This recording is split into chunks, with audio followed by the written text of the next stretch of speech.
Okay, so we've got two Pi's here. We've got the PiZero 2W. It has the Wi-Fi on it. And this is the original PiZero. And we're going to try and see how well we can run Amiga.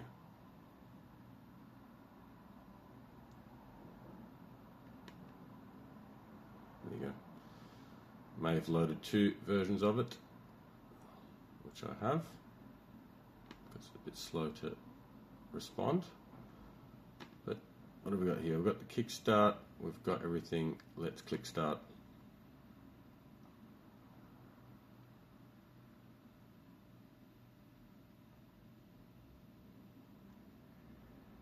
You can tell it's going to be slow,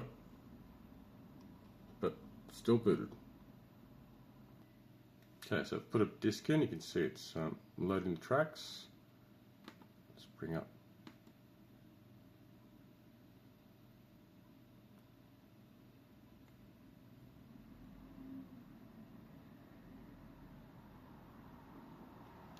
Again, so we're running off this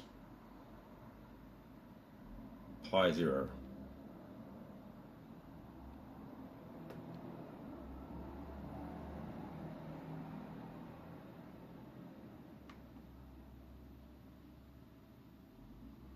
There's no sound at the stage, but perhaps this might just end up being a pretty cool mod player, because you may not be able to update the screen fast enough for games, but you may be able to just use it as a little player. But here you are, and it's running.